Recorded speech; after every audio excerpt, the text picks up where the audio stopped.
নমস্কার বন্ধুরা, আমার চ্যানেলের আর একটা নতুন পর্বে আপনাদের সকলকে স্বাগত।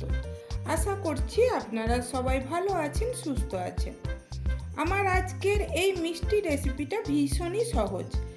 মিষ্টিটা বানাতে সময় লাগে মাত্র 10 মিনিট, আর মিষ্টিটা বানাতে কোনো রকম গ্যাস জ্বালানোরও প্রয়োজন হয় না।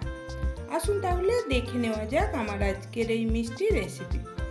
মিষ্টিটা বানানোর জন্য একটা বড় বাটির মধ্যে নিয়ে নিলাম মাঝারি বাটির 1 বাটি ছোলার ছাতু। এর মধ্যে দিয়ে দিলাম ওই বাটির মাপেরই হাফ বাটি চিনির গুঁড়ো, দিয়ে দিলাম অর্ধেক বাটি নারকেলের গুঁড়ো।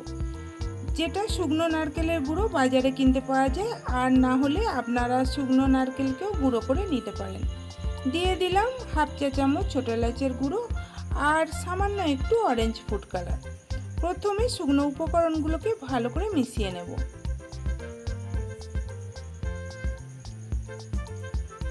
শুকনো উপকরণগুলোকে ভালো করে মিশিয়ে নেওয়ার পর এইবার আমি এর মধ্যে দিয়ে দেব দুধের মালাই। এটা আমার দুদিনের দুধের মালাই। আপনারাও চেষ্টা করবেন টাটকা দুধের মালাই ব্যবহার করতে। দুধের মালাই পুরনো হয়ে গেলে কিন্তু টক হয়ে যায়। দুধের মালাইটাকে প্রথমে ভালো করে একটু ফেটিয়ে নিলাম, তারপরে এর থেকে 4 চামচ মালাই আমি এর মধ্যে দিয়ে দিলাম। এইভাবে অল্প অল্প করে মালাই দিয়ে কিন্তু এই মিষ্টির ডোটাকে মেখে নিতে হবে। একসঙ্গে অনেকটা মালাই দিয়ে মাখতে যাবেন না, তাহলে ডোটা পাতলা হয়ে যেতে পারে। এই মিষ্টির ডো একটু শক্ত থাকলে তবেই কিন্তু মিষ্টিটা ভালো হয়। ডোটা এখনো শক্ত আছে, আমি আরো 2 চামচ মালাই এর মধ্যে দিয়ে দিলাম। আর এই মালাইটাকেও আবারও মিষ্টির ডোটার সঙ্গে মেখে নেব।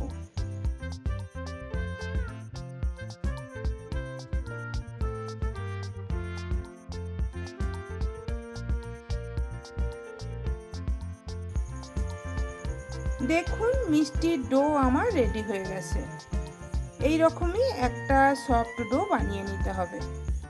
এইবার আমি এই ডো থেকে মিষ্টিগুলোকে বানিয়ে নেব। তার জন্য হাতে একটু ঘি লাগিয়ে নিলাম। ঘি লাগানোর ফলে এই ডোটা হাতের মধ্যে চিপকে যাবে না। তারপরে এই মিষ্টির ডো থেকে অল্প একটু ডো আমি নিয়ে নিলাম। মিষ্টিটাকে 2 হাতে তালু দিয়ে এইভাবে একটু গোল করে সামান্য একটু লম্বা করে নিলাম। ওপর দিকটা একটু চ্যাপ্টা থাকবে মিষ্টিটার, আর নিচের দিকটা একটু লম্বা। তারপরে আঙুল দিয়ে একটু গর্ত করে নিলাম।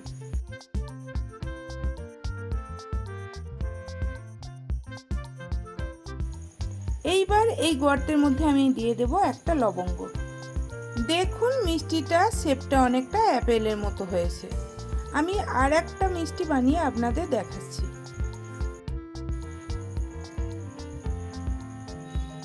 বন্ধুরা, আপনাদেরও ঝটপট যদি মিষ্টি খেতে ইচ্ছে যায়, এই মিষ্টিটা বাড়িতে বানিয়ে দেখতে পারেন।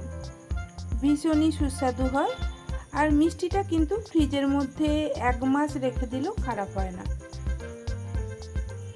এইভাবে আমি বাকি মিষ্টিগুলোকেও বানিয়ে নেব। আর যেসব বন্ধুরা আমার চ্যানেলকে সাবস্ক্রাইব করেছেন তাদের অনেক অনেক ধন্যবাদ। যারা এখনো পর্যন্ত সাবস্ক্রাইব করেননি তাদের কাছে সাবস্ক্রাইব করে নেওয়ার অনুরোধ রইল। দেখুন সবকটা মিষ্টিকে বানিয়ে নেওয়া হয়ে গেছে। বন্ধুরা, আপনাদের যদি এই ঝটপট বানানো মিষ্টি রেসিপিটা ভালো লেগে থাকে তাহলে বাড়িতে অবশ্যই বানিয়ে দেখবেন।